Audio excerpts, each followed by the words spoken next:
जोशीला, फिर मैं घर चला जाऊंगा मुन्नी को लेके।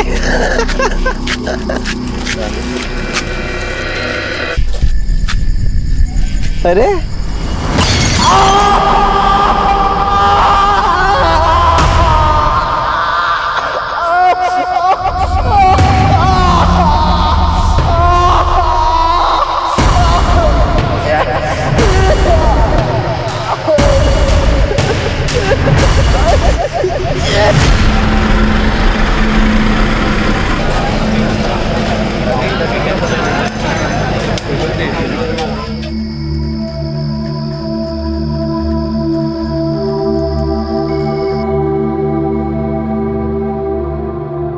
हमारी सबसे बड़ी आदत होती है हमारी सोच।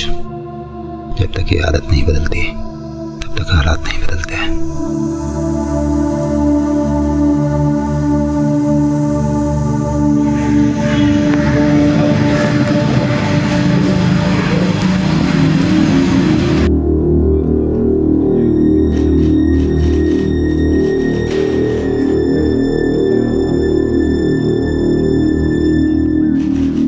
जी बोलिए। मैंने अपने बेटे का खून किया है, मार दिया उसको जान से, खत्म कर दिया सब कुछ। साहब एक मिनट साहब, सुनिए साहब, ये मेरे ससुर है साहब, और इन्होंने आपसे जो भी कहा है साहब झूठ कहा है। मैंने मारा अपने शौहर को, समीर को मैंने मारा है साहब। सबीना तू घर जा। साहब ये झूठ बोल रही है, ये मुझे बचाना चाहती है साहब। नहीं साहब, मैं सच कह रही हूँ, समीर का कत्ल मैंने ही किया है साहब। सबीना मैंने कहा ना तू घर जा। साहब मैं सच कह रहा हूँ साहब। दिल्ली ट्रांसपोर्ट कॉरपोरेशन में काम करने वाले रहमत शेख, जिनकी उम्र करीब 60 साल की है, वो एक दिन करमपुर पुलिस स्टेशन में आते हैं और अपने इकलौते बेटे की हत्या का जुर्म कबूलते हैं। उसी समय वहां पर मरने वाले समीर शेख की पत्नी सबीना शेख भी आती है और कहती है कि ये कत्ल रहमत ने नहीं बल्कि उसने किया है। कौन झूठ बोल रहा था और कौन सच? क्या सबीना सिर्फ अपने ससुर को बचाना चाहती थी? आखिर किसने मारा था समीर को?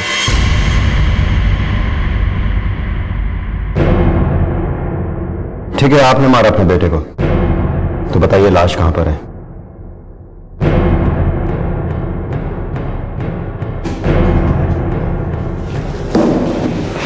सर, हाँ संतोष, हमारे पास एक केस आया जिसमें दो लोग एक ही कत्ल की बात कबूल रहे हैं। अब दोनों में सच कौन बोल रहा है पता नहीं। तुम एक टीम लेकर उस लोकेशन पर जाओ जो रहमत शेख ने बताई है। Yes sir. अब समीर की लाश ही सारा सच बोलेगी। सुमंत, इस केस की जड़ तक पहुंचने के लिए हमें रिश्तों की गहराइयों में उतरना पड़ेगा।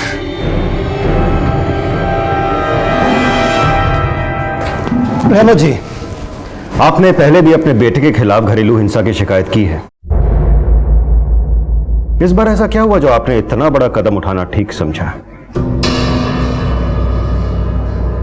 हर बाप जब अपने बच्चे को उंगली पकड़ के चलना सिखाता है तो यह उम्मीद बिल्कुल नहीं करता है कि बड़ा होके उसी पर वो उंगली उठाए। समीर जब पैदा हुआ था तो हमारे घर में खुशियों का माहौल था।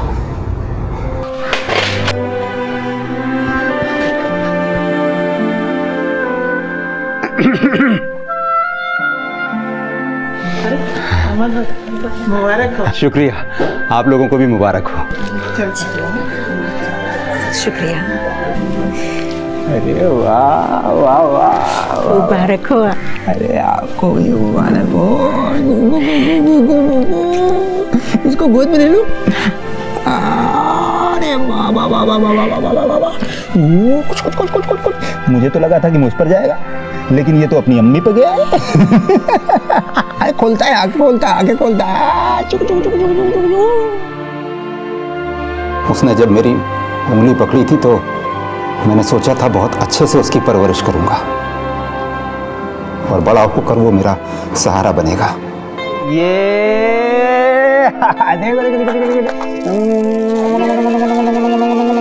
ये वाला देखो, ये वाला देखो। और ये देखो मंकी कैसे बोलता है।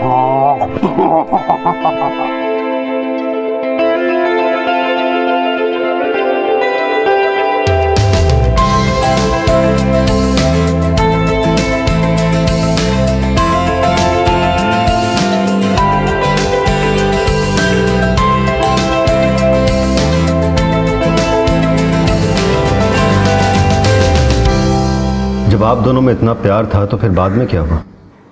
समीर मेरा बेटा नहीं, मेरा ख्वाब था।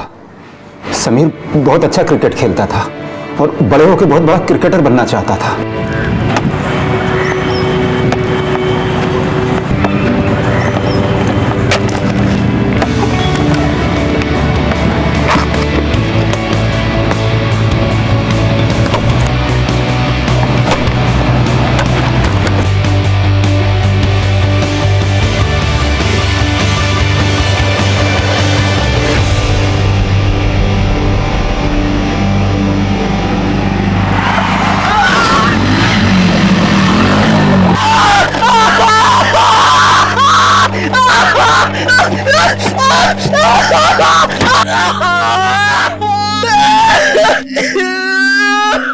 मगर एक एक्सीडेंट में समीर का बायां पैर खराब हो गया।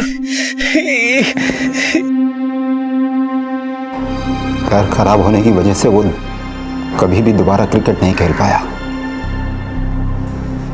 यही उसका एक इकलौता ख्वाब था जो पूरी तरह से टूट चुका था। मैंने बाप होने के नाते उसको बहुत समझाया, बहुत कोशिश की हर तरह से कि बेटा, पैर खराब होने की वजह से किसी इंसान की किस्मत नहीं खराब हो जाती है। प्यार से समझाया, डांट से समझाया, हर तरीका अपनाया, लेकिन शायद बहुत देर हो चुकी थी। वक्त के साथ साथ समीर चिड़चिड़ा होता चला गया और फिर अपने आपे से बाहर निकल गया। ह्यूमन साइकोलॉजी यानी कि मनोविज्ञान के हिसाब से जब किसी इंसान को ऐसी चोट लगती है जिसका सीधा संबंध उसकी जिंदगी के लक्ष्य से होता है तो उसे गहरा आघात पहुंचता है। समीर की दिखने वाली चोट तो ठीक हो गई थी, लेकिन उसका जो घाव था वो उसके जहन में अब भी बाकी था, जो शायद किसी को दिखाई नहीं दे रहा था। अब मेरे रिटायरमेंट को सिर्फ 5 ही साल बचे हैं। देख समीर, मैं तुझे अपने पैरों पर खड़े हुए देखना चाहता हूँ। दुनिया भी उसी का साथ देती है जो उनका साथ दे। अरे जिस तरह से तू चल रहा है ना, उस तरह से तू अपना ही साथ देने के लायक नहीं बचेगा। क्या रोज रोज की खिटखिट लगा के रखी है? अरे जिससे तू खिटखिट बोल रहा है ना, बड़ा होने के नाते समझा रहा हूँ। पॉलिटेक्निक के कोर्स के लिए तुझे पैसे दिए थे, अपने निकम्मे दोस्तों के साथ तूने उड़ा दिए। जिंदगी मेरी है और मुझे खुद पता है मुझे कौन सी टेक्निक कहाँ लगानी है। और आपने ये रोज रोज की ना लेक्चरबाजी बंद कर दो। अरे और कुछ नहीं तो अपनी इस छोटी बहन का ख्याल कर। कैसे करेगा इसका निकाह? मैं क्यों करूंगा इसका निकाह? आपने पैदा किया है ना, तो आप करेंगे इसका निकाह। और पैसे की इतनी फिक्र हो रही है ना, तो अम्मी को इतनी महंगी गोलियां देने के साथ साथ एक 4 रुपए की सल्फास की गोली दे दो। पैसे भी बचेंगे और उन्हें जन्नत भी नसीब होगी। आप ज्यादा परेशान मत होइए, समीर अपनी जिम्मेदारियों को समझ जाएगा। अरे कब समझेगा अपनी जिम्मेदारियों को? मैंने तो सारी उम्मीद ही खो दी है। अभी भी एक उम्मीद बाकी है। ऐसा करते हैं, उसका निकाह करा देते हैं। बीवी और बच्चों का बोझ इंसान को जिम्मेदार बना देता है। और फिर मेरी बीवी ने मुझे सलाह दी, किसी अच्छी लड़की को देखकर समीर के साथ उसका निकाह करा दीजिए। पहले मैं इस सलाह के बिल्कुल खिलाफ था। मैं नहीं चाहता था कि किसी भी लड़की की ज़िंदगी समीर के साथ बर्बाद हो। और फिर मुझे बीवी की जिद के सामने घुटने टेकने पड़े। मुझे भी उसकी जिद में एक उम्मीद की किरण दिखाई दी और फिर हमने समीर का निकाह सबीना के साथ करवा दिया।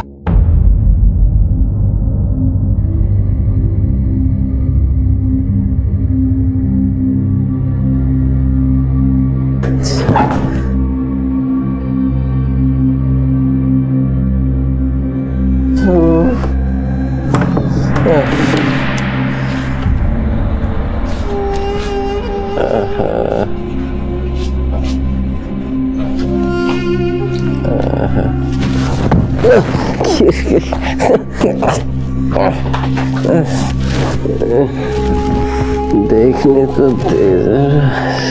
अरे क्या हुआ? अरे सुहाग रात है मेरी, अरे निकाह हुआ है हमारा। सुनो तो, छोड़िए। अरे सुनो तो, छोड़िए हमें। छोड़िए।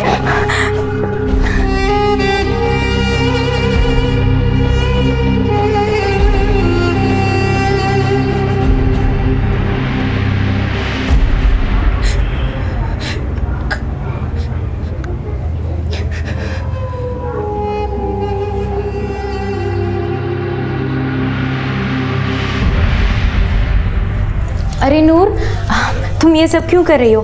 मैं आ गई हूँ ना, अब मैं संभाल लूंगी, मुझे करने दो। अभी कल ही तो आपका निकाह हुआ है और अभी से आप ये सब करोगी? नहीं नहीं, तुम ये सब छोड़ो, अब बस ससुराल जाने की तैयारी करो और ये सीखो कि सास ससुर का ध्यान कैसे रखते हैं। हाँ, मैं ये सब कर लूंगी। अरे भाभी, ये आपका हाथ कैसे कट गया? रुखसती के वक्त इधर उधर कहीं से लग गया होगा, ध्यान नहीं रहा ना। ये चाय हो गई? हाँ भाभी, मैं अम्मी अबू को चाय देती हूँ, आप सब्जी काट। हाँ हाँ हाँ, बिल्कुल।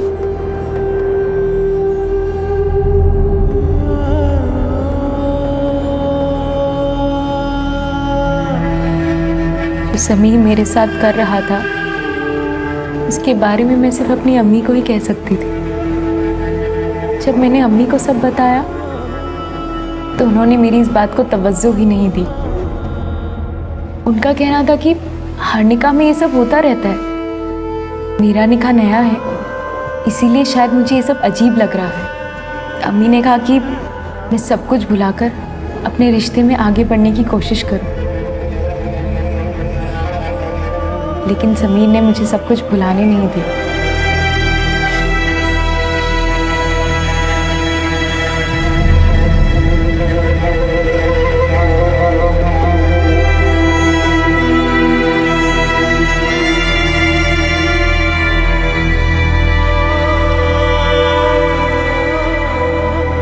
मैं सब कुछ सहती रही।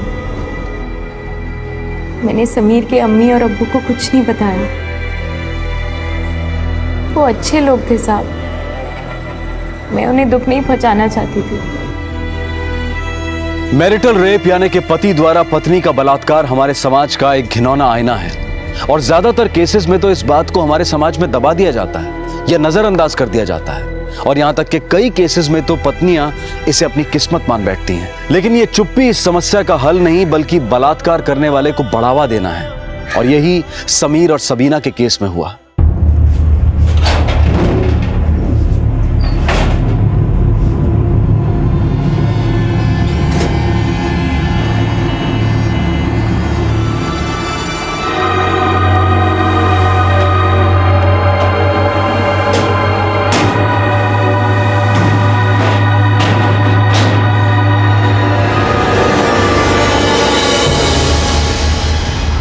हमारे एक गलत फैसले से सबीना की जिंदगी बर्बाद हो गई।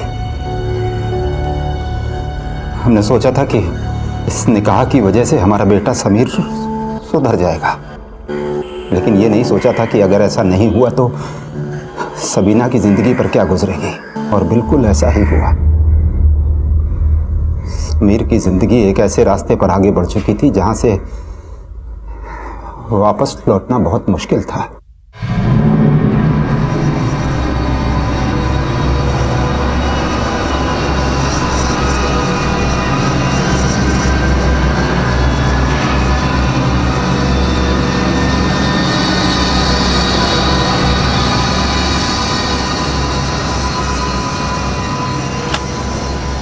मेरे खून पसीने की कमाई है, तुझे अय्याशी में उड़ाने नहीं दूंगा मैं।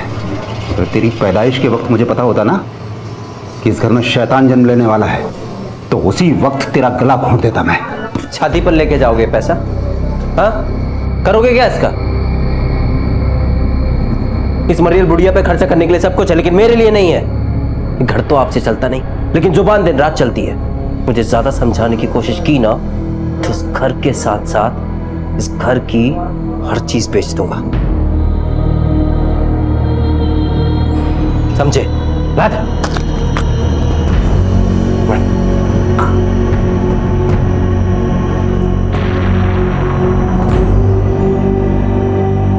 समीर की वो आदतें, उसका गुस्सा, उसका पागलपन, इन सब से कहीं ना कहीं घर को खतरा था, जो मुझे अब साफ साफ महसूस हो रहा था। आज उसने पैसे चुराकर हमारे साथ बदतमीजी की। कल को घर के सारे पैसे खत्म हो जाते, वो किसी भी नीच हरकत पर उतर सकता था। वो मेरी बेटी नूर को भी भेज सकता था, और ये मैं बिल्कुल बर्दाश्त नहीं कर पाता। मैंने हर नाकाम कोशिश की उसकी गंदी आदतों को खत्म करने की, लेकिन उसकी गंदी आदतें खत्म नहीं हुई। इसीलिए मैंने उसे खत्म कर दिया, मार दिया उसे, मार दिया उसे।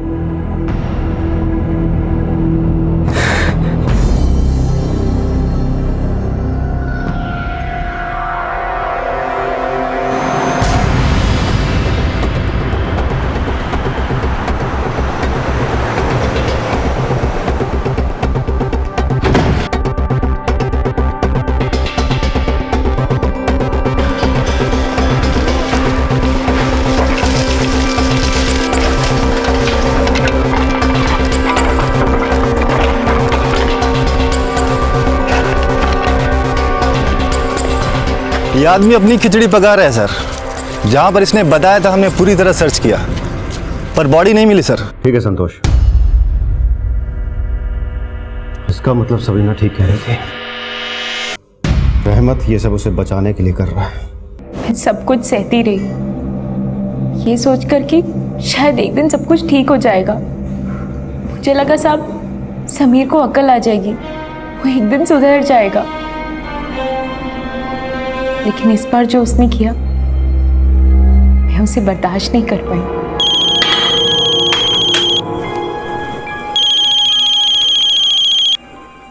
हेलो जी,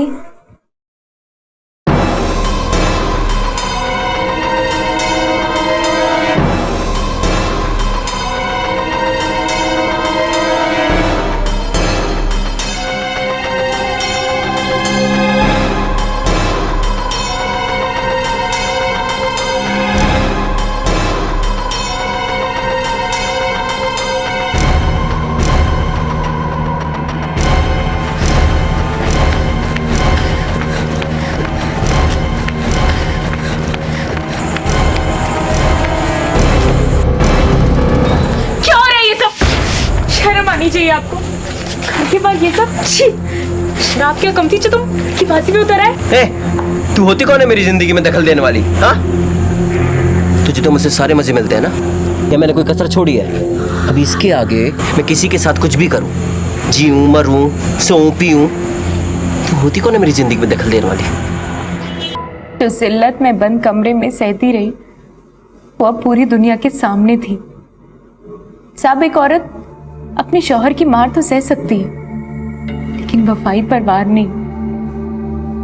मैं बर्दाश्त नहीं कर पाई साहब, मार डाला मैंने उसे, मार डाला मैंने।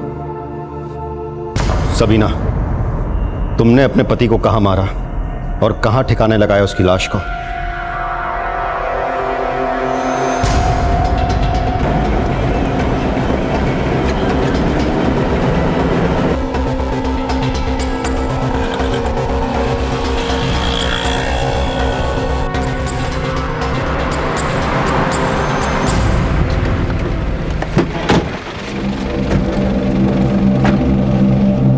बोलो सबीना। साहब, यही मारा था मैंने उसे। हाँ मारा था, तो फिर लाश किधर है?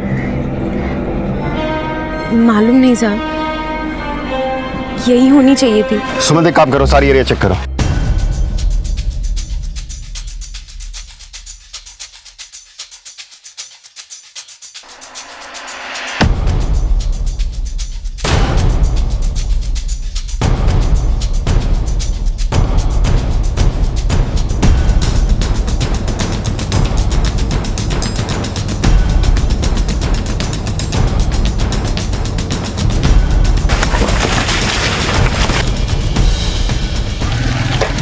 सर, लाश कहीं नहीं मिली। सबीना, अगर तुमने अपने पति को मारा है तो फिर लाश किधर है? देखो, तुम बहू और ससुर पुलिस से झूठ बोलना बंद करो क्योंकि पुलिस का डंडा जब घूमता है ना तो गड़े मुर्दे भी उठ खड़े होते हैं। एक लाश क्या चीज़ है? लेकिन साहब, मैं आपसे बोल रही हूँ ना, मैंने उसे यही मारा था। और साहब, मैं आपसे झूठ क्यों बोलूँगी? झूठ तो वो बोलता है जो सज़ा से बचना चाहता है। मैं तो अपना जुर्म खुद कबूल कर रही हूँ। अब तक ऐसा लग रहा था कि रहमत और सबीना दोनों ही पुलिस को गुमराह करने की कोशिश कर रहे थे, लेकिन चार्जशीट फाइल करने से पहले समीर की बॉडी मिलना बहुत जरूरी था। क्या सबीना और रहमत एक दूसरे को बचाने की कोशिश कर रहे थे, या अब भी ऐसी कुछ बातें थीं जो उन्होंने दिल्ली पुलिस को नहीं बताई थी? और यही जानने के लिए दिल्ली पुलिस ने समीर से जुड़े हर उस शख्स से पूछताछ शुरू कर दी जो कि समीर के परिवार को जानता था।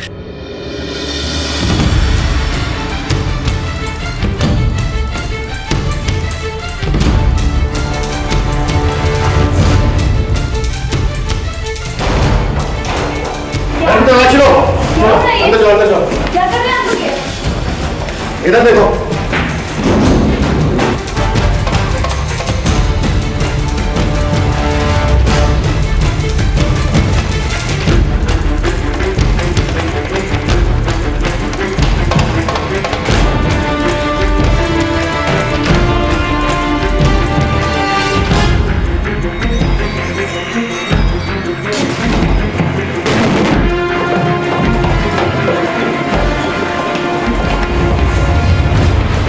साहिब, कहीं भी कुछ नहीं मिला।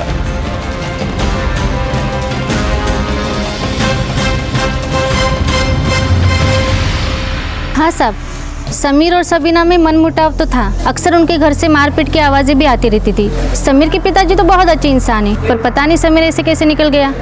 अक्सर शराब पीकर हंगामा करना जैसे उसकी रोज़ की आदत हो गई थी। नशे में तो किसी को भी गालियां देने लगता था साहब। हम लोग तो उससे परेशान हो गए थे। एक रात को तो मेरे घर के बाहर आकर उसने बहुत सारी गालियां दी। रहमत भाई तो उससे परेशान हो गए थे। उनका तो घर से निकलना मुश्किल कर दिया था उसने। झगड़ा तो उसका सबके साथ होता था साहब। बीबी को मारता था। एक रोज तो उसने रहमत चाचा को भी मारा था। हमेशा शराब के नशे में धुत रहता था। उस रोज तो रात को भी उसने रहमत चाचा के साथ झगड़ा किया था। सर, ये केस खुद चल के हमारे पुलिस स्टेशन आता है और 2 लोग खुद को मुजरिम बताते हैं। समीर के बारे में जो इन दोनों ने बताया, पड़ोसियों के स्टेटमेंट के हिसाब से समीर बिल्कुल वैसे ही था। लेकिन सर, क्या ये हो सकता है कि ये दोनों हमसे कुछ छुपा रहे हो? ये हो सकता है कि समीर मिसिंग हो, मरा नहीं है। और अगर वो मरा है तो उसकी लाश कहाँ है? क्योंकि सर, जब तक हमें लाश नहीं मिलती हम कैसे मान लें कि समीर मर चुका है? सुमंत, यही तो जानना है कि आखिर समीर की लाश गई कहाँ। और यहाँ ये दोनों सबीना और रहमत खुद की अपनी खिचड़ी पकाए जा रहे हैं। इस पूरी स्टोरी में कोई तीसरी कड़ी जरूर है जिसका पता हमें जल्द से जल्द लगाना होगा ये सारी गुत्थी सुलझाने के लिए। आप दोनों के बताए जगहों पे तो बॉडी मिली नहीं, तो बॉडी को आसमान खा गया कि जमीन निकल गई? आखिर हुआ क्या? अब तो ऐसा लगता है कि आप दोनों के बाद समीर खुद आकर यहां पर अपने मर्डर की बात कबूलेगा। आखिर माजरा क्या है रहमत साहब? क्यों झूठ बोल के हमें घुमा रहे हो? अपनी उम्र का लिहाज करो। अच्छा नहीं लगेगा इस उम्र में अगर हमें अपने स्टाइल में आपको घुमाना पड़े तो। साहब, मैंने ही मारा है अपने बेटे को। मैं आपसे झूठ क्यों बोलूंगा? और झूठ बोलकर फायदा क्या होगा? आपको मेरी बात पर भरोसा नहीं है तो अनीस से पूछ लीजिए।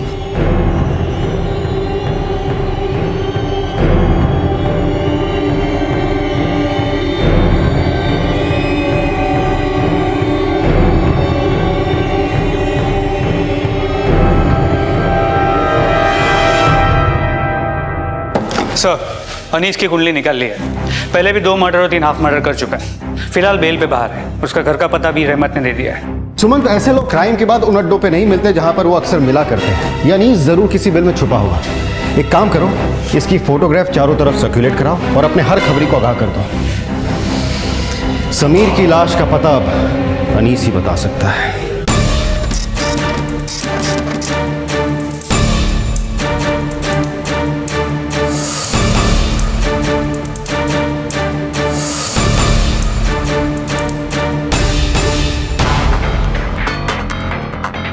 अनीस कहाँ है?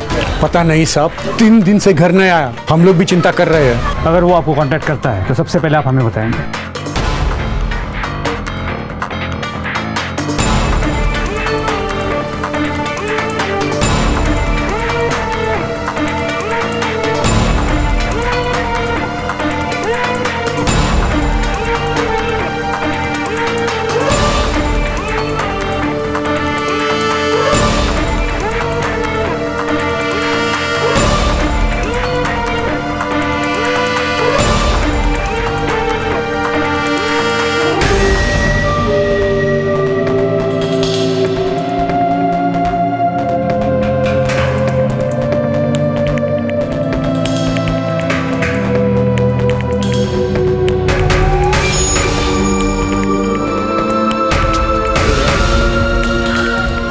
सलाम साहब। कोई खबर नहीं साहब। दिल्ली का चप्पा चप्पा छान मारा।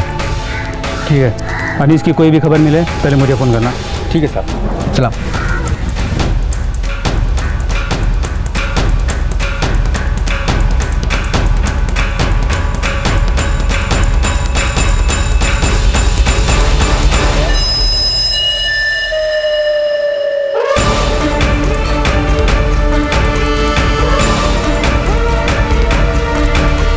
अनीस वो रहा।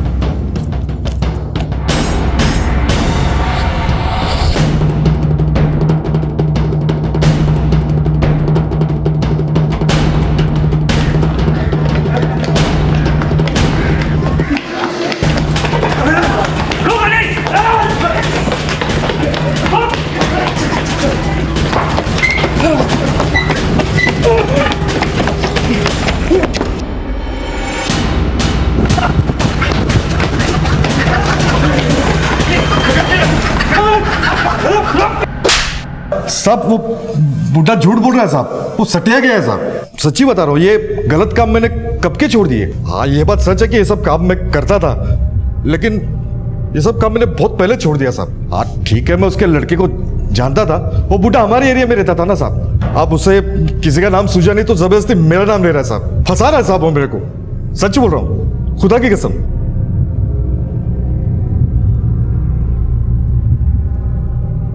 अब तक इस केस में जितने भी नाम सामने आए थे उनमें से किसी को भी मुजरिम साबित करना आसान नहीं था, क्योंकि दिल्ली पुलिस के पास अब तक कोई ऐसा ठोस सबूत नहीं था जिसके आधार पर किसी को अरेस्ट किया जा सके। और कानूनन अब पुलिस इन तीनों को 24 घंटे से ज्यादा नहीं रोक सकती थी, इसलिए मजबूरन उन्हें सबीना, रहमत और अनीस को छोड़ना पड़ा।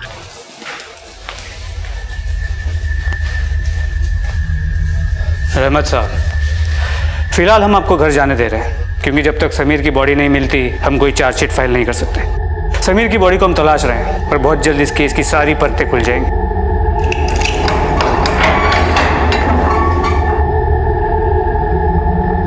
अनीस, अभी तुझे जाने दे रहा हूं, क्योंकि हम अब भी डेड बॉडी की तलाश कर रहे हैं, जिसके बिना ये केस आगे नहीं बढ़ सकता। लेकिन तू जब तक बेल पर बाहर है ना, इस थाने में शक्ल दिखाते रहना। हाँ साहब, शक्ल दिखाते रहूंगा साहब।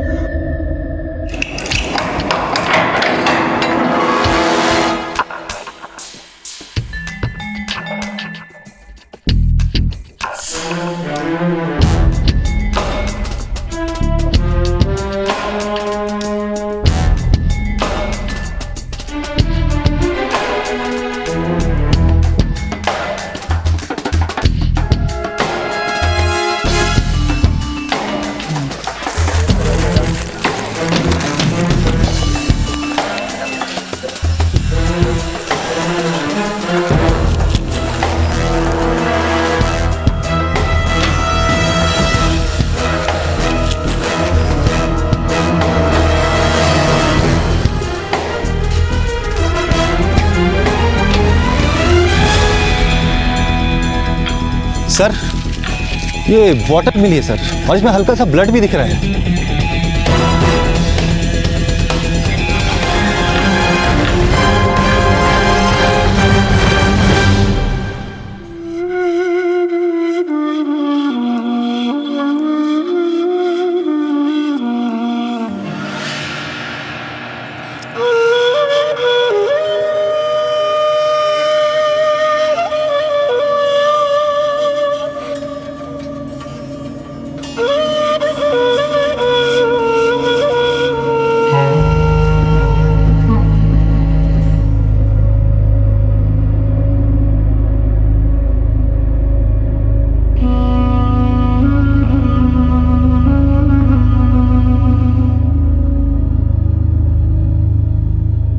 मैंने कहा ना, पुलिस के सामने मैं जाऊंगा। सारी गलती मेरी है, सजा भी मुझे मिलनी चाहिए। नहीं अब्बू, मैं ऐसा नहीं होने दूंगी। अम्मी और नूर का ध्यान कौन रखेगा? क्या नूर से कोई निकाह करेगा जब सबको ये पता चलेगा कि समीर को आपने मारा है? नहीं अब्बू, ये सही नहीं है। सबीना, एक बार मैं तुम्हें दलदल में धकेल चुका हूँ, अब दोबारा ऐसा नहीं होने दूंगा। मैं अपने बाप होने का फर्ज सही तरीके से नहीं निभा पाया। अगर मैं ये फर्ज सही तरीके से निभाता तो आज ये दिन नहीं देखना पड़ता। मैं जा रहा हूँ, तुम नूर और अम्मी का ख्याल रखना। अब्बू अब्बू अब्बू सुनिए अब्बू। अम्मी नूर तुम बिल्कुल भी फिक्र मत करो, अब्बू बहुत जल्द घर वापस आ जाएंगे। मैं हूँ ना, मैं छुड़वाऊंगी अब्बू को। तुम अपना और अम्मी का ध्यान रखो, मैं सब संभाल लूँगी। वैसे भी इस घर को अब्बू की बहुत ज़रूरत है, मैं सब संभाल लूँगी। भाभी भाभी सुनिए तो।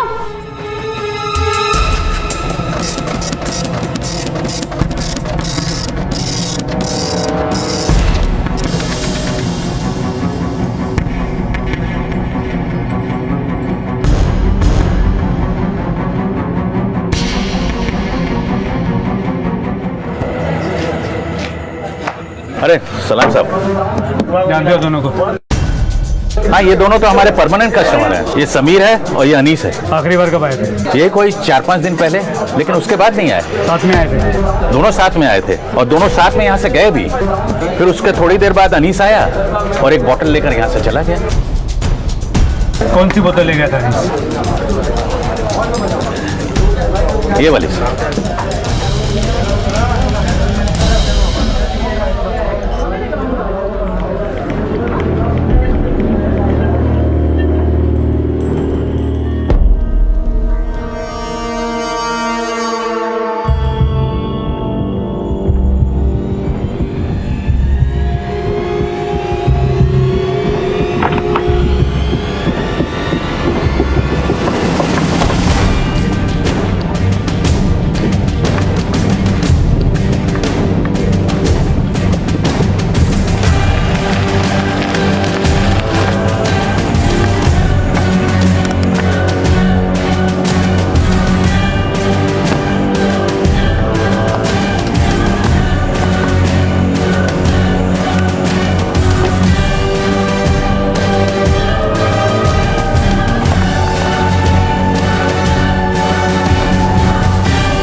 क्या अनीस, मर्डर भी अकेला करेगा, बॉडी का क्रियाक्रम भी अकेला करेगा?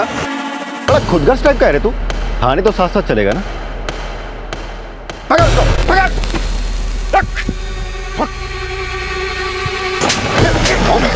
वो तो शादी कर रहा था। चलेगा साले थाने तू?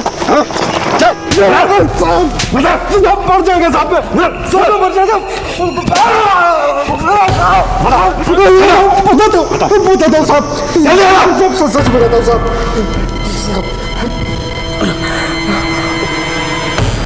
मैंने ही समीर को मारा था साहब, लेकिन इसकी सुपारी रहमत चाचा ने दी थी साहब।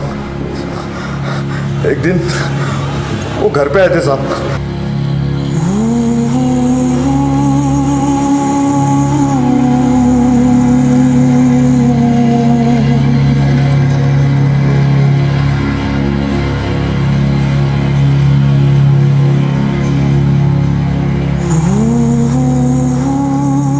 मैं तो कहता हूँ चाचा, एक बार फिर से सोच लो।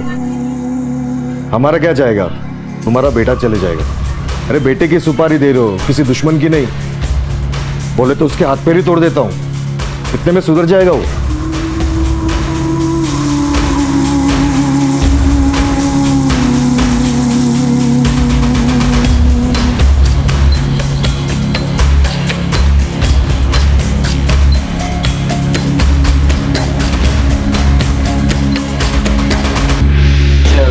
चल अनीस, ज्यादा हो गई आज।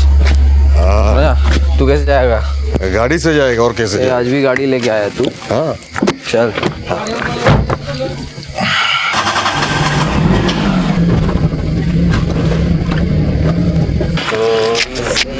तो डाल दो शीला, फिर मैं घर चला जा मुन्नी को लेके।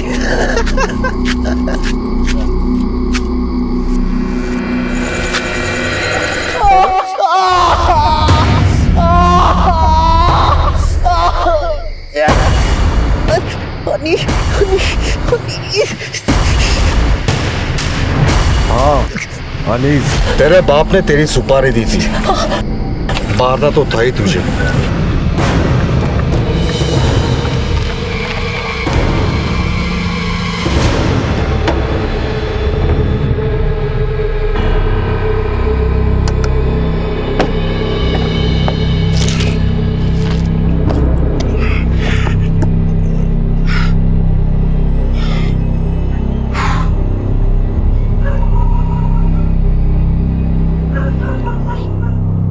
तो फिर लाश जलाने की नौबत क्यों आई?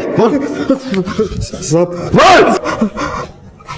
आप लोगों को मुझ पे शक हो गया था, इसलिए मैं भी डर गया था साहब। इसलिए मैंने फैसला किया कि लाश को जला डालूं साहब। तो साहब वो लाश ही नहीं रहेगी तो फिर सबूत ही नहीं रहेगा ना साहब।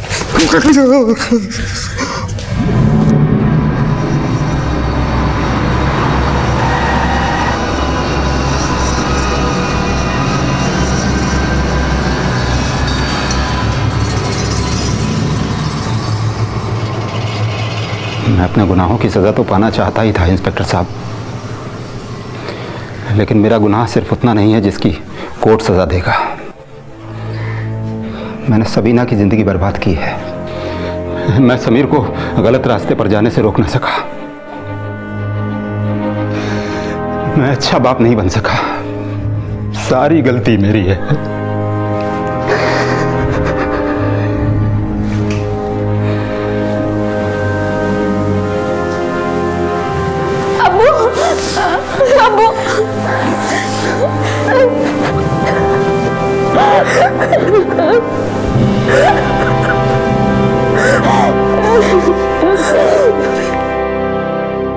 शराब या किसी भी प्रकार का नशा इंसान को खोखला बना देता है, और जब नशे की लत नशा करने वाले के ऊपर हावी हो जाती है तब वो सही और गलत का फर्क भूल जाता है। आज हमारे देश में ऐसे कई रिहैबिलिटेशन सेंटर हैं जहां पर इस नशे की आदत से निजात दिलाने के लिए फ्री सहायता भी दी जाती है। और यही नशे की लत समीर के परिवार को भी तबाह कर रही थी, लेकिन रहमत ने जो किया उसने इस पूरे परिवार को ही तबाह कर दिया।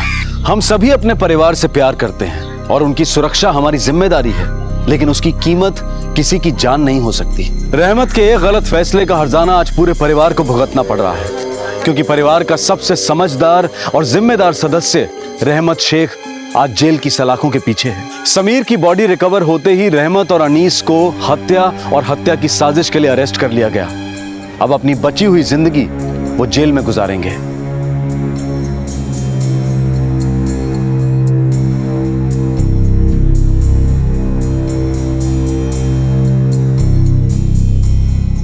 रहमत का फैसला आज उसके लिए एक सबक बन गया और हम सब के लिए सीख कि कैसे गलत फैसला पूरे परिवार को तबाह कर सकता है। आपसे फिर मुलाकात होगी अगले एपिसोड में और खुलासा करेंगे एक और जुर्म का। तब तक अपना ख्याल रखें और देखते रहें क्राइम पेट्रोल। सबक एक को और सीख हम सबको। जय हिंद। बस भैया इधर रुकना। कितना हुआ भैया? बस ठीक है, रहने दीजिए।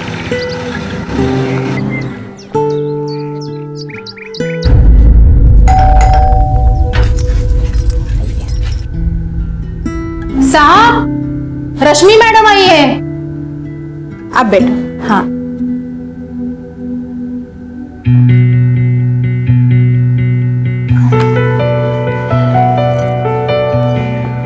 रश्मि आ गई तुम? हाँ सर। अच्छा काम करो, तुम स्टडी में जाके बैठो, मैं अभी आता हूँ। ओके।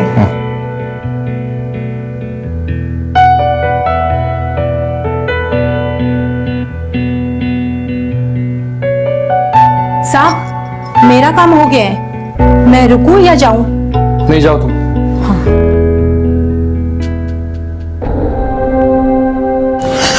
सर, ये क्या कर रहे हैं आप? वही जिसके लिए तुम आई हो। लेकिन दरवाजा खुला है। डोंट वरी, कोई नहीं है घर में।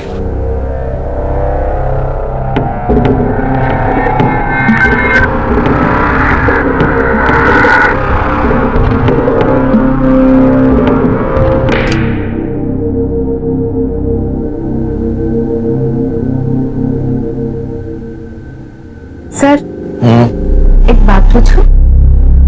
अभी पूछना जरूरी है क्या? हाँ।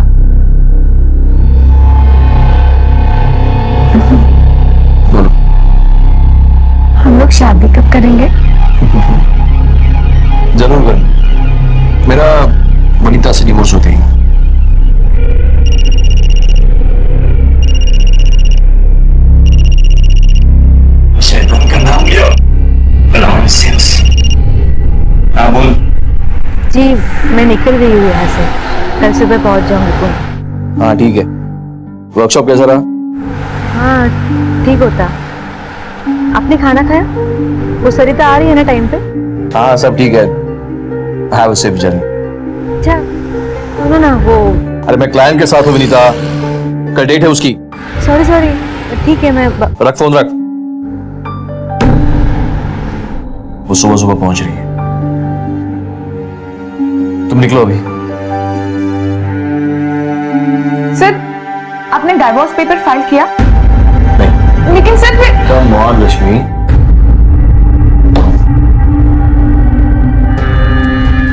लक्ष्मी एक लॉयर होकर तुम ऐसी बातें करती हो? तुम्हें पता है ना लक्ष्मी कि ये डिवोर्स केसेस कोर्ट में कितने कॉम्प्लिकेटेड हो जाते हैं, और मैं ट्राई कर रहा हूँ कि डिवोर्स म्यूचुअल कंसेंट पे हो जाए। अनीता जानती है कि वो कभी मां नहीं बन सकती, मुझे बच्चे बहुत पसंद है।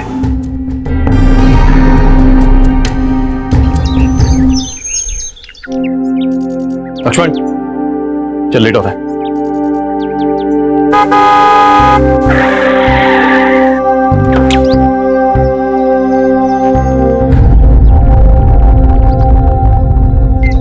आप आज जल्दी निकल रहे? हाँ कुछ जरूरी काम है। ठीक है चाय पी के जाइए, मैं फटाफट बना देती हूँ। बोलो ना एक बार, जरूरी काम है। बात समझ में नहीं आती?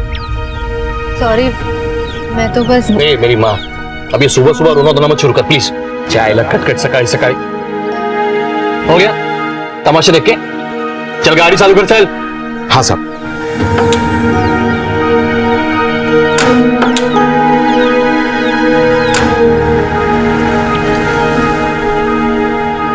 ले और ये ले, तू भी डालना। ये ले, ये बेटी है, बीस पकड़।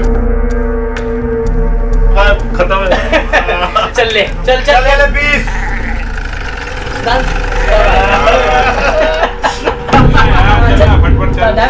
भाई संभालेगा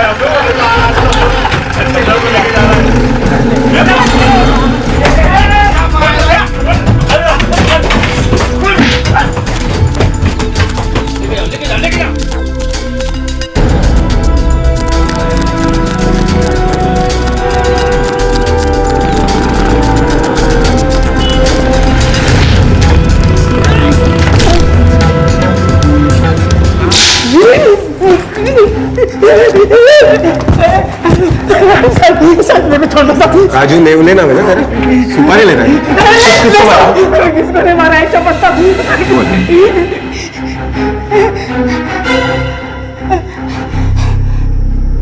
रिवॉल्वर किसी को नहीं मारा ना?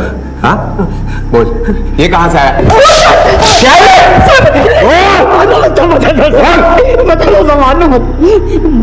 मैं तो सुपर किलर नहीं हूँ साहब, मैं तो छोटा मोटा झोल करने वाला आदमी हूँ साहब। वो 3 महीने पहले एक वकील का सुपारी मिला था, तभी ये मिला था अपन को।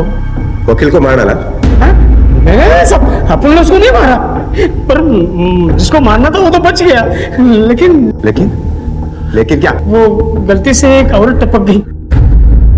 3 महीने पहले एक शूटआउट में एक औरत अपनी जान गंवा बैठी और उसकी 4 साल की मासूम बच्ची अनाथ हो गई। लेकिन हैरानी की बात यह है कि यह हमला उसके लिए नहीं बल्कि किसी और के लिए प्लान किया गया था। पुलिस इन्वेस्टिगेशन एक डेड एंड पर आकर रुक गई थी, लेकिन क्या कॉन्ट्रैक्ट किलिंग के शक की वजह से हिरासत में लिया गया राजू नेवले पुलिस का जवाब था? आखिर ये कौन सी गुत्थी थी जिसे सुलझाने में पुलिस को इतना वक्त लग गया? आखिर क्या हुआ था 3 महीने पहले? मिस्टर खांडेकर, मैंने आपसे पहले ही कहा मैं बहुत महंगा वकील हूँ। कल शाम तक मेरे ऑफिस में पैसे नहीं पहुंचे तो मैं परसों कोर्ट में खड़ा नहीं रहूंगा। साहब पान वाले के उधर रुकना है। रोज रुकता है ना, तो आज क्यों पूछ रहा है? दिमाग नहीं चला सकते? नॉनसेंस।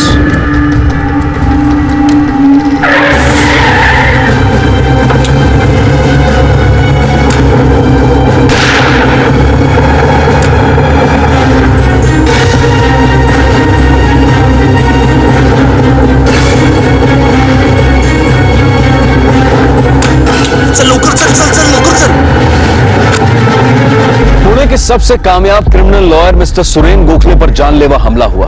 मिस्टर गोखले तो बच गए, लेकिन इस हमले में एक निर्दोष औरत को अपनी जान गंवानी पड़ी और उस औरत की 4 साल की मासूम बच्ची अनाथ हो गई। पुलिस ने सबसे पहले हिस्ट्री शीटर्स को पकड़ा और फिर मिस्टर गोखले के प्रोफेशनल सर्कल में छानबीन शुरू की, लेकिन कोई भी पुख्ता सबूत उनके हाथ नहीं लगा। हमला करने वाले को बस एक ही शख्स ने देखा था और वो था एडवोकेट गोखले का ड्राइवर लक्ष्मण।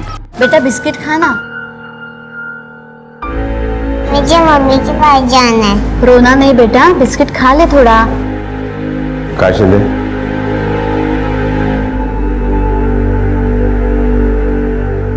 बराबर है साहब, बराबर है, ऐसे ही दिखता था वो। ठीक तरह से देखो। हाँ साहब, सेम टू सेम।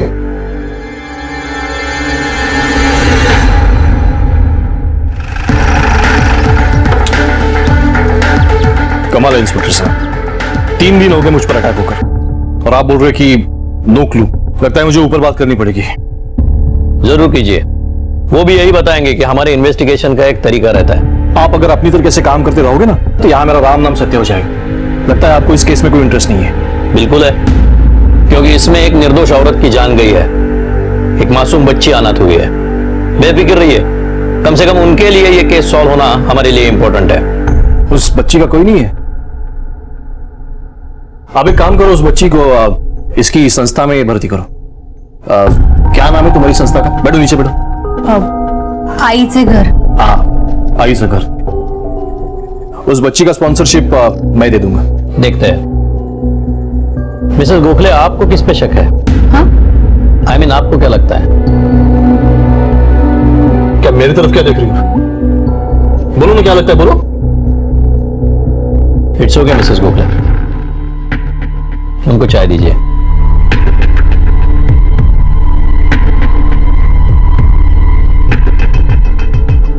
एक्चुअली जब से अटैक हुआ है डर सी गई है। मैं समझ सकता हूँ। अच्छा मिस्टर गोखले, आप दोनों और ड्राइवर छोड़ के यहाँ कौन कौन है? कोई नहीं। मतलब?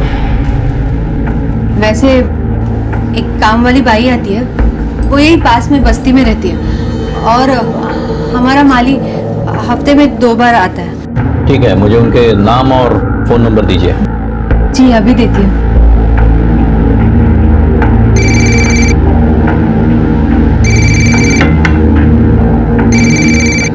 Excuse me. हाँ दादू, स्केच बन गया? गुड। सगळ्या पुलिस स्टेशनला पाठवा, मुझे भी मोबाइल पे भेज दो। हाँ, ये शूटर हाथ आते ये सुपारी किसने दी इसका पता चलेगा। अच्छा, वो बच्ची ने कुछ खाया? ठीक है, उसके लिए 1-2 जोड़ी कपड़े मंगवाना, पैसे मैं देता हूँ। ये नाम और नंबर्स, और ये मेरा कार्ड उस बच्ची के लिए। थैंक्स। अब कैसी है वो? माँ के हाथ से ही खाऊंगी बोलती है। अक्सर यही होता है, गलती करता कोई और है और सजा किसी और को मिलती है। गोखले की बीवी वनीता, उसके बारे में और इंफॉर्मेशन निकालने की कोशिश करना। सर, आपको क्या लगता है इस हमले में उसका हाथ है? कुछ कह नहीं सकते, लेकिन गोखले और उसकी बीवी के बीच में रिलेशंस कुछ अच्छे नहीं है, और अगर ये बात सही है तो गोखले को मारने के लिए उसके पास पूरा मोटिव है। कांट से शिंदे सर, उस बच्ची को कल सुबह इस आश्रम में दाखिल करना, मैंने बात की है।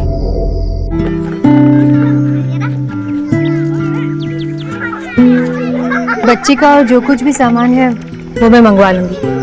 चल बेटा डरो मत। देखो अब तुम हमारे साथ ही रहोगी। मेरा नाम वनीता आंटी है, और तुम्हारा? तो माँ के पास जाना है। मैडम तो बहुत ही अच्छी है, कभी कुछ नहीं बोलती मुझे, चाहे छुट्टी लेनी हो, पैसे चाहिए हो। मेरा मतलब किसी से दोस्ती, आना जाना नहीं। और साहब? वो क्या है ना साहब, हमारे साहब का थोड़ा बाहरी ध्यान ज्यादा रहता है। मतलब तुम्हारे मैडम का और साहब का झगड़ा होता है? अब क्या बताऊं साहब, हमारे साहब का चक्कर चल रहा है। अरे मेरी माँ, ये रोना बंद करा। रश्मि ने ये आई लव यू का मैसेज मुझे गलती से भेजा होगा। हाँ? अरे उसे अपनी बॉयफ्रेंड को भेजना होगा गलती से। तुला पुरावा पाहिजे ना? 1 मिनिट थांब, देख ले। 1 मिनिट थांब जरा तू। हेलो रश्मि, क्या नाटक है ये? ये अपने बॉयफ्रेंड वाला मैसेज मुझे क्यों भेजा है तूने? तुम्हें पता है यहाँ पे कितना बड़ा पंगा हुआ है? जानती हो तुम? क्या सॉरी क्या फोन रख? नॉनसेंस। उसने मैसेज में लिखा था आई लव यू सर। एक बात बताओ मुझे, कौन सी लड़की अपने बॉयफ्रेंड को सर बुलाती है? हाँ, चलो बात करने में मतलब ही नहीं है। You are good for nothing. झगड़ा तो बहुत होता था साहब, दोनों एक दूसरे पे शक करते। दोनों? हाँ साहब, हम सब का भी एक दोस्त है ना, जनार्दन, जब साहब नहीं होते तब आता है। छोड़ दो ये सब, बाहर निकलो यहाँ से। मैं तुम्हारे साथ, हम दोनों शादी करेंगे। मैं तुम्हें बहुत खुश रखूंगा।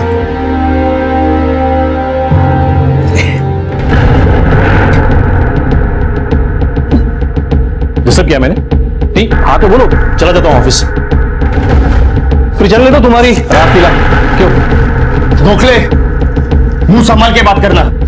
चुप रहे, घर मेरा है, मुंह मेरा। तू कौन था बोलने वाला? और तूने तो घर की कोठी बना दिया है। गोखले,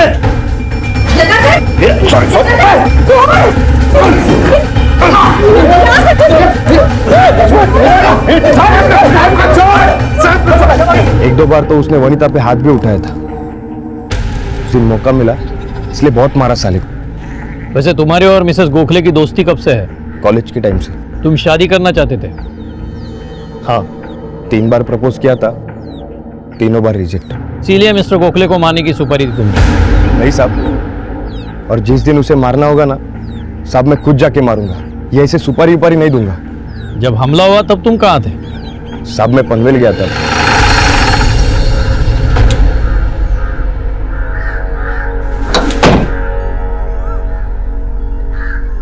जैन सर।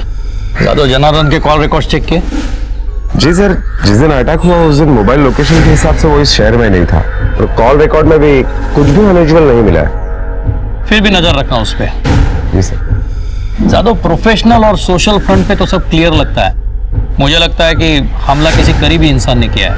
मतलब? आई डोंट नो, लेकिन मेरी सोच उसके बीवी तक आकर रुकी है। क्योंकि जनार्दन बोल रहा था कि सुरेन गोखले का किसी लड़की के साथ अफेयर चल रहा है। एक काम करो, उसके ड्राइवर को बुलाओ। हमारा साहब है ना एकदम राजा आदमी, लड़की लोग पीछे पीछे भागता था, क्या बोल बच्चन करता था पता नहीं, लेकिन लड़कियां पागल हो जाती थी। मतलब एक साथ कितने लफड़े करते हैं वकील साहब? नहीं साहब, वो मामले में हमारे साहब ना एकदम पक्का, एक टाइम पे एक खत्म हो जाने के बाद फिर दूसरा। तो कोई लड़की तेरे सांप के गले में कभी हड्डी बन के नहीं अटकी? नहीं साहब, हमारा साहब मस्त हैंडल करता था।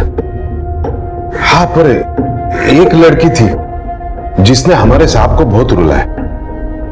गाड़ी में फुल एसी होता था मगर साहब के पसीने छूट जाते थे। कौन थी वो लड़की? पल्लवी, साहब की असिस्टेंट थी।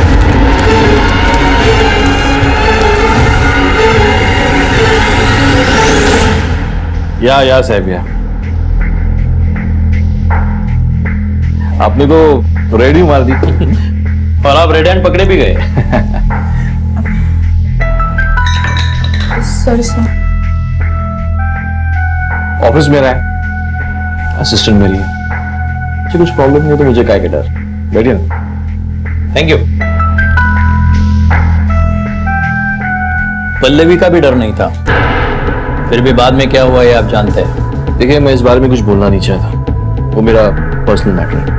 गोखले साहब, आप चाहे ना चाहे आपको बोलना पड़ेगा। अटैक में बेवजह एक औरत की मौत हुई है। पल्लवी मेरी असिस्टेंट थी, हम दोनों के बीच काफी अच्छी दोस्ती थी। सिर्फ दोस्ती या और कुछ? अब आप ही बताइए, कोई खूबसूरत लड़की अगर खुद मेनका बनने पर उतर आए तो आज के जमाने में कौन विश्वामित्र बनना चाहेगा?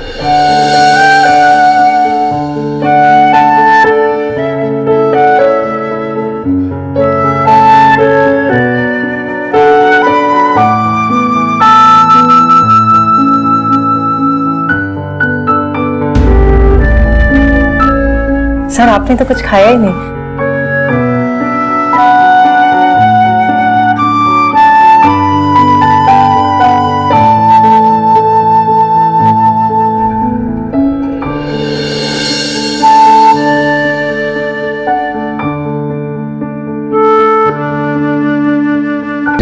हमारी नजदीकियां बढ़ने लगी। हम दोनों एक दूसरे को पसंद करने लगे और इसी दौरान एक दिन कुछ काम के सिलसिले में मैंने पल्लवी को घर पे बुलाया था। सर हैं घर पे? हाँ। आप कौन? मैं पल्लवी, सर के ऑफिस में काम करती हूँ। सर ने बुलाया है मुझे।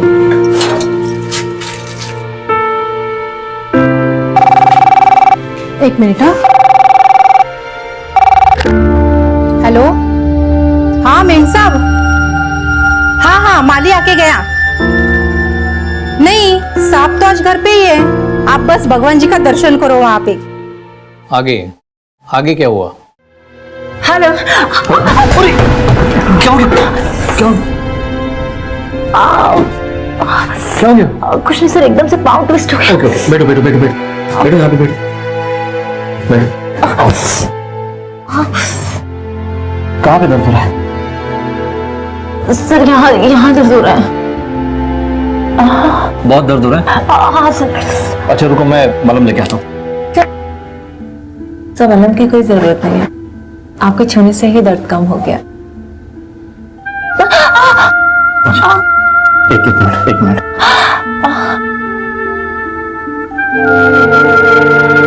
आपके हाथों में तो जादू है सर।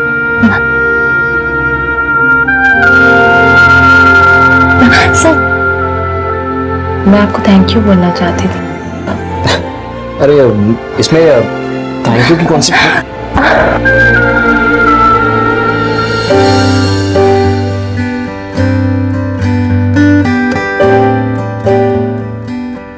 पल्लवी, मैंने भी सोचा नहीं था मैं अपनी इस शादीशुदा जिंदगी की मर्यादा को तोड़ दूंगा। मर्यादा? प्यार को कोई मर्यादा रोक थोड़ी ना सकती है। और आप इतना टेंशन क्यों ले रहे हैं? हम एक काम करते हैं, आप मुझे वकालत सिखाइए और मैं आपको जोर करना सिखा दूंगी। कुछ भी करके वो मेरी शादी तोड़वाना चाहती थी। लेकिन कुछ नहीं, मैं अगर शादी करूंगी तो बस आपसे, वरना नहीं करूंगी। क्या आप अभी मुझसे शादी नहीं करना चाहते? अरे मैंने ऐसा कब कहा? तो बस आप अपनी बीवी को डिवोर्स दे दो। पल्लवी, कैसी बातें कर रही हो तुम? एक लॉयर होकर तुम ऐसी बातें कैसे कर सकती हो? प्यार में ये सब नहीं सोचा जाता। आप बस जल्द से जल्द अपनी बीवी को नोटिस भेज दो। तुम समझने की कोशिश क्यों नहीं कर रही हो पल्लवी कि शादी तोड़ना इतना आसान नहीं होता। शादीशुदा होके मेरे साथ में बाकी सब कुछ करना आपके लिए आसान था। मुझे ना ही कुछ सुनना है और ना ही कुछ समझना। हमारे बीच जो कुछ भी हुआ था वो म्यूचुअली हुआ था, कोई जबरदस्ती वाला मामला नहीं। वो बहुत ही पीछे पड़ गई तो मैंने उसे नौकरी से निकाल दिया। लेकिन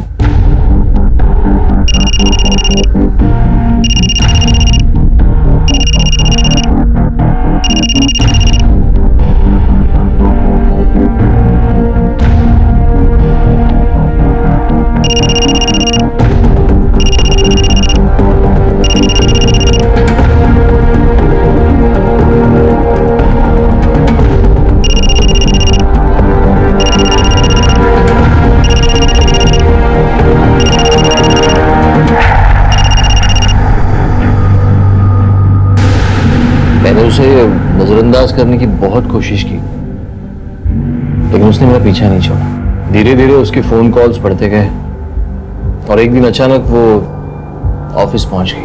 क्यों तंग कर रही हो मुझे? क्या चाहिए तुम्हें? वैसे तो मैं सिर्फ तुम्हें चाहती हूँ, लेकिन फिलहाल कुछ पैसों की जरूरत। कितने चाहिए? 5 लाख रुपए। 5 लाख? दिमाग ठिकाना है तुम्हारा? नहीं दूंगा। तो ठीक है, मुझे मेरी जॉब वापस दे दो। देखो पल्लवी, ब्लैकमेल है, don't cross the line. Line तब क्रॉस होगी जब मैं तुम्हारा पूरा सच मीडिया के सामने लाऊंगी। और जब मीडिया वाले तुम्हारे आगे पीछे कैमरा लेके घूमेंगे ना, तब तुम्हें समझ आएगा। मैंने उसे बेनिफिट ऑफ डाउट दिया, सोचा पैसों की प्रॉब्लम हुई होगी तो पैसे भी दिए और जॉब भी दी, लेकिन शायद उसे मुझे तंग करने में मजा आने लगा था। मेरे एक क्लाइंट की फाइल उसने ऑपोजिट लॉयर को बेचने की कोशिश किया, फिर एज पर द गाइडलाइन उसे अपना लीगल प्रैक्टिस का लाइसेंस खोना पड़ा। उसके बाद वो कहाँ चली गई मुझे पता नहीं। फिर कुछ दिन बाद अचानक उसका फोन आया, लेकिन इस बार मैं अलर्ट था तो मैंने वो फोन कॉल रिकॉर्ड किया। मुझे वो रिकॉर्डिंग सुनना है।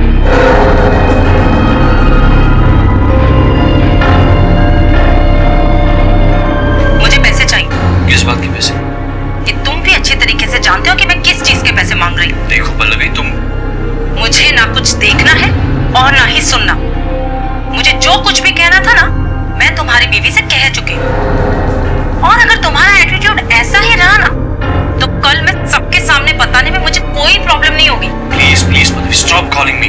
नहीं करूंगी, बस मुझे पैसे चाहिए, कुछ भी करके। नहीं तो देख लेना मैं क्या क्या कर सकती हूँ। मतलब उसने आपकी बीवी को सब कुछ बता दिया था? हाँ, मैं जानती थी। पल्लवी सुरेंद्र की पहली असिस्टेंट थी। इतनी बड़ी बात आप बताना ही भूल गई, ये तो हो नहीं सकता। देखिए इंस्पेक्टर, मैं इस सब से अब बहुत परेशान हो चुकी हूँ। मुझे बस बाहर निकलना है इस सब से। मुझे पता है सुरेंद्र बदलने वाला नहीं है। मुझे खुद ही कोई नया मकसद ढूंढना पड़ेगा जिंदगी जीने के लिए। अवनी जैसा कोई मकसद। सर, जहां तक सबूत कहते हैं, अब तक पल्लवी के पास एडवोकेट गोखले को मारने का स्ट्रॉन्ग मोटिव है। मोटिव तो एडवोकेट के बीवी के पास भी है जादव, शायद जनार्दन। फिलहाल हम वनीता और पल्लवी पे फोकस करते हैं। वनीता के हर मूवमेंट की मुझे खबर देना, और उस एडवोकेट के ऑफिस से पल्लवी का एड्रेस ले लो और उसे ले आओ। पड़ोस वाले से पूछ जी। क्या पल्लवी नाम की लड़की यहीं पे रहती है? हाँ, रहती तो है, अकेली रहती है, लेकिन कुछ हफ्तों से दिखी नहीं है। क्यों, क्या हुआ साहब? अच्छा, इस घर के मालिक कहाँ रहते हैं?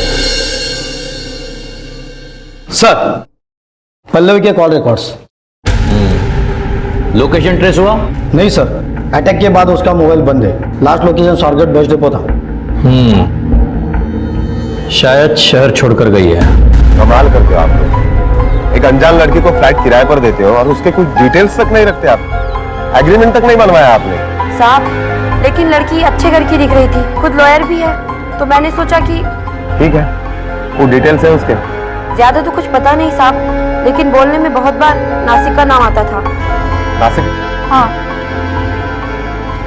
नासिक में कौन रहता है उसका?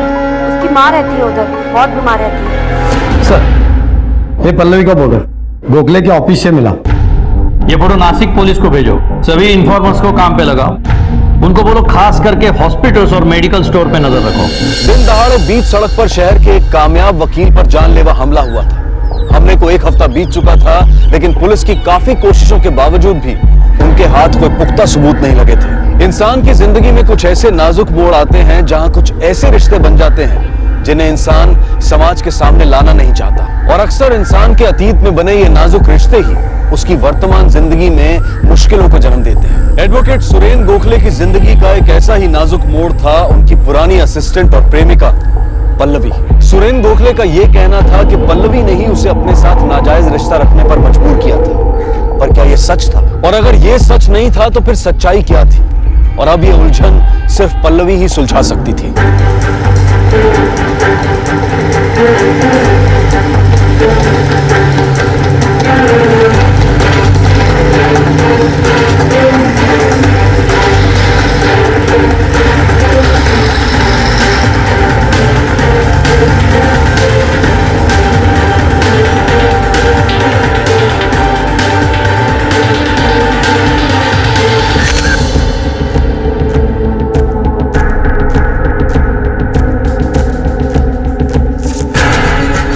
यही है पल्लवी।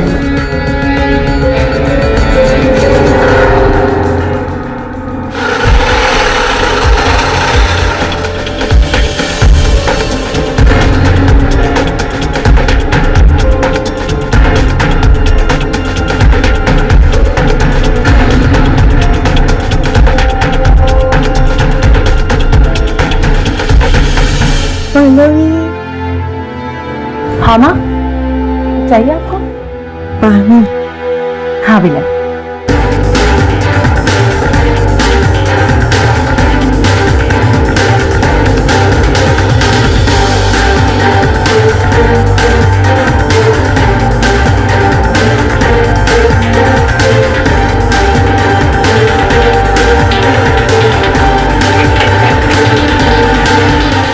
पल्लवी, जी, आप कौन?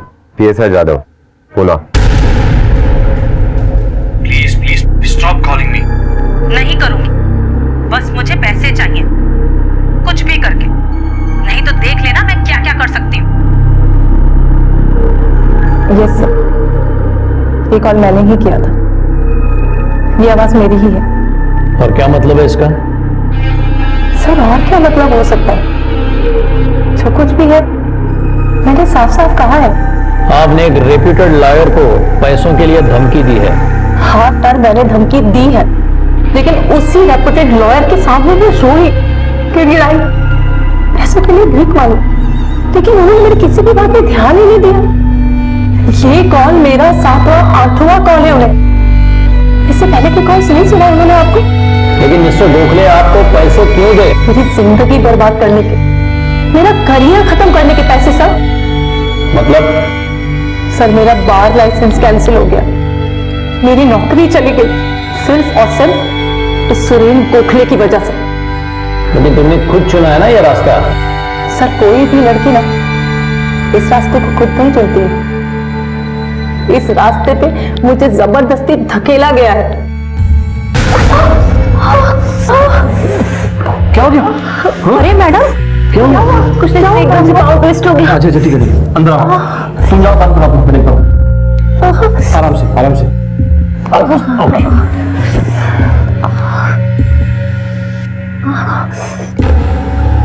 अच्छा ये मलहम लगाओ, तब तक मैं तुम्हारे लिए जूस लेके आता हूँ।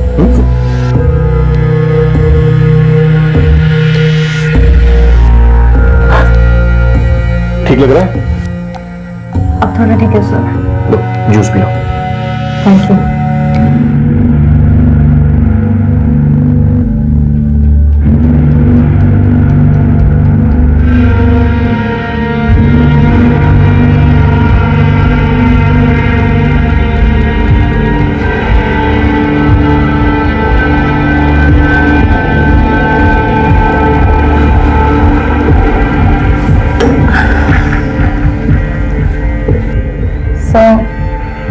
सर मुझे चक्कर आ रहा है।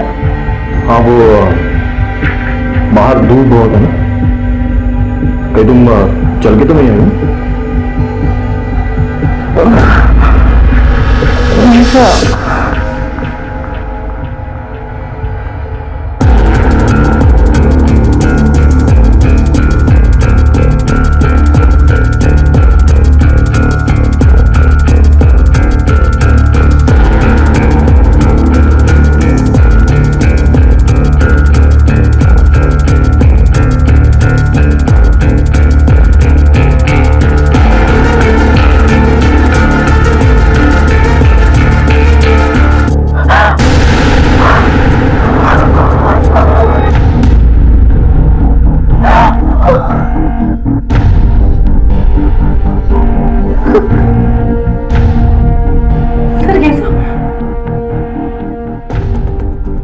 सॉरी पल्लवी, कल हम इतने करीब थे, मैं अपने आप को रोक नहीं पाया। पल्लवी मैंने कभी कहा नहीं, बट आई लव यू। कुछ दिनों तक उसके झूठे प्यार का सिलसिला चलता रहा, लेकिन उसके बाद उसने मेरे फोन कॉल्स उठाने बंद कर दिए, मुझे नौकरी से निकाल दिया। बहुत धमकियां देने के बाद में मुझे मेरी जॉब वापस मिली। और दोबारा जॉब पे आने के बाद तुम्ही ने तो फाइल का लफड़ा किया था ना? बिल्कुल नहीं, ये सब उसका प्लान था, मुझे फंसाने के लिए, मुझसे छुटकारा पाने के लिए। उसी ने मुझे वो फाइल दी थी एक आदमी को देने के लिए, और प्लान के अकॉर्डिंग उसने ये प्रूव कर दिया कि वो आदमी दूसरे वकील का था, और बार एसोसिएशन में मेरी कंप्लेन कर दी, और मेरा लाइसेंस कैंसिल हो गया। क्यों किया तुमने ये सब? तुम्हारी वजह से मेरी पूरी जिंदगी बर्बाद हो गई। बर्बादी क्या होती है ये तुम्हें पता नहीं मेरी जान। अब तो सिर्फ लाइसेंस गया, ज्यादा आवाज की ना तो सब कुछ छीन सकता है। यहाँ का सबसे बड़ा क्रिमिनल लॉयर जिंदगी से उठा सकता हूँ। तो तुम्हारी भलाई इसी में है, चुपचाप यहाँ से चले जाओ। आउट। अगर ये लड़की सच कह रही है तो सूर्य ने काफी सारी बातें हमसे छुपाई है, जिन बातों में ही उसके ऊपर जो हमला हुआ उसका सुराग है। सर, एडवोकेट गोखले की बीवी ने दूसरे वकील की मदद से अपने डिवोर्स पेपर तैयार करवाए। हमले से पहले या बाद में? पहले सर, 2-3 हफ्ते पहले। सर, अगर वनिता ने डिवोर्स पेपर इतने पहले तैयार करवाई रखे तो फिर अब तक उसने अपने पास क्यों रखे, फाइल क्यों नहीं की? जाहिर सी बात है दादा, डिवोर्स हुआ तो आधी प्रॉपर्टी, पति मर गया तो पूरी।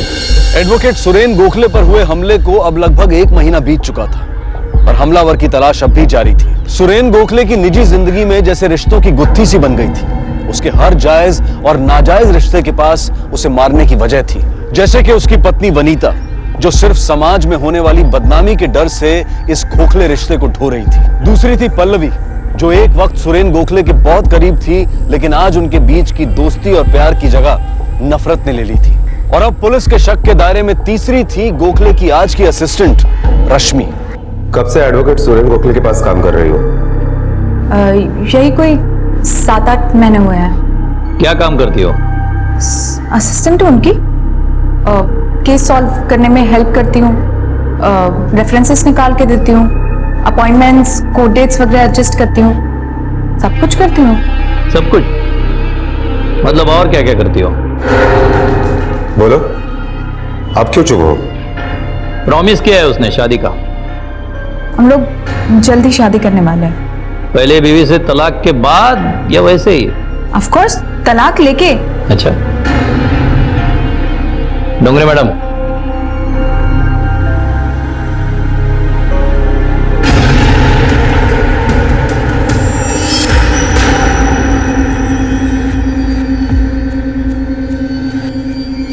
पल्लवी, सुरेन गोखले के एक्स असिस्टेंट। बिल्कुल तुम्हारे ही जैसे मैं उनका पूरा ख्याल रखती थी। पूरा? तुम्हें भी यही कहा होगा ना, बीवी को सोशल वर्क से फुर्सत नहीं मिलती, उसे बच्चे बिल्कुल पसंद नहीं। सब झूठ। तुमने कुछ चीटिंग की थी ना सर के साथ? कोई इंपॉर्टेंट डॉक्यूमेंट्स सेकंड पार्टी को दे दिए थे, राइट? डिवोर्स फाइल किया उन्होंने? नहीं, अब तक तो नहीं किया, पर जल्दी कर देंगे। जिंदगी भर भी इंतजार करोगे ना, तब भी वो अपनी बीवी को डिवोर्स नहीं देंगे। पहली दफा जूस में नशीली दवाई मिला के पिलाई ना, मुझे भी पिलाई थी, और फिर अपने बच्चे ना होने की दुख भरी कहानी सुनाई तो बोला कि बीवी को डिवोर्स दे दूंगा। थोड़े टाइम बाद जो उसने मेरे साथ किया ना, वही वो तुम्हारे साथ करेगा। पहले अपनी जिंदगी से और बाद में नौकरी, दोनों से निकाल देगा, और पूरा इंतजाम करेगा कि आगे तुम बतौर लॉयर किसी के साथ काम नहीं कर सको। अब तुम्हें डिसाइड करना है तुम्हें किसका साथ देना है, हमारा या सुरेन गोखले का। अरे आइए आइए वकील साहब, आप ही का इंतजार हो रहा था। किस बात का ताज्जुब हो रहा है आपको? एडवोकेट गोखले को पुलिस ने हिरासत में तो ले लिया, लेकिन क्योंकि वो खुद एक क्रिमिनल लॉयर था, इसलिए वो कुछ ही दिनों में जमानत पर बाहर आ गया। दूसरी तरफ वनीता ने जो डिवोर्स के पेपर्स बनवाए थे, उनमें साफ साफ लिखा था कि उसे सुरेन की प्रॉपर्टी में से कुछ नहीं चाहिए। सारा इन्वेस्टिगेशन जैसे एक डेड एंड पर आकर रुक सा गया था, लेकिन पुलिस ने अपनी कोशिशें जारी रखी और आखिरकार हमला करने वाला शख्स उनके हाथ लग ही गया। ये कह रहा है कि 3 महीने पहले इसने किसी वकील को मारने की सुपारी ली थी, लेकिन वकील मरा नहीं था। किसने दी थी सुपारी? मैंने उसको एक ही बार देखा था सब, वो धंधे वाला नहीं लग रहा था सब। सच बोल। मैं बिल्कुल सच बोल रहा हूँ सब। आई जफर साहब, उससे खाली टारगेट का फोटो और पैसा दिया था, वो भी एक साथ दिया था साहब। मैं सच बोल रहा हूँ साहब, मुझसे ये बोला था कि उसको खाली डराना, मारना नहीं। वो स्केच लेके आओ गोखले पे अटैक करने वाले का।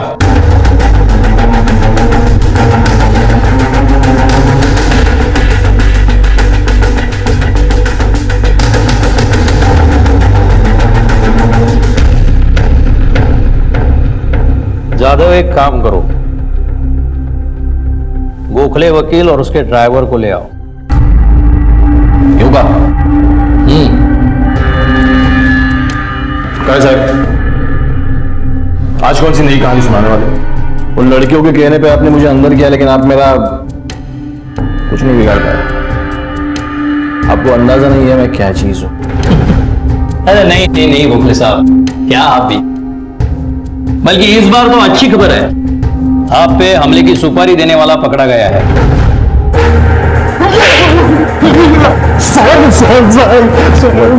अपने साहब को मारने की सुपारी क्यों दी तुमने? और उसे क्यों मार रहा? गोखले, आपको मारने की सुपारी आप ही के ड्राइवर ने दी थी। एक औरत की जान गई है इस हमले में, मर्डर का चार्ज तो पक्का है तुझ पे। मैं बिल्कुल बेकसूर हूं। चुप हो जा, तुमने कहीं तेरी बोला ना, आपने किया। अरे चुप हो जा, कुछ नहीं होगा तुझे। जानता है ना तू कितने बड़े वकील का ड्राइवर है तू? नहीं वो मैं नहीं जानता, मेरे को जिंदगी भर नहीं सड़ना जेल में। मैंने साहब को मारने की सुपारी दी थी ना, वो मेरे साहब के कहने पे दी थी। स्टेटमेंट देगा? देगा देगा। जादव, इसे स्टेटमेंट ले लो और अरेस्ट वारंट निकालो। गोखले को इस बार जमानत नहीं मिलनी चाहिए, ले जाओ।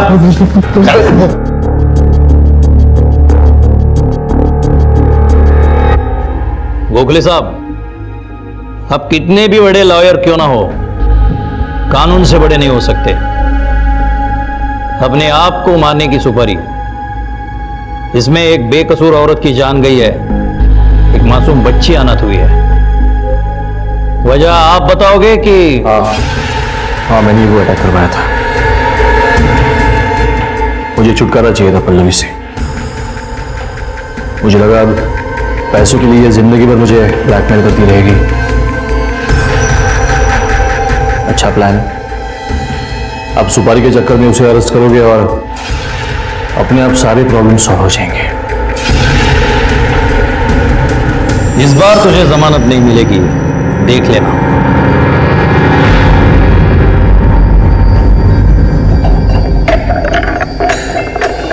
आईचं पत्र हरवलं, मला सापडलं. आईचं पत्र हरवलं, मला सापडलं. आईचं पत्र हरवलं, मला सापडलं. आईचं पत्र हरवलं, मला सापडलं. आईचं पत्र हरवलं. माँ मुझे भूख लगी है. क्या कहा आपने? वापस कहो। माँ मुझे भूख लगी है.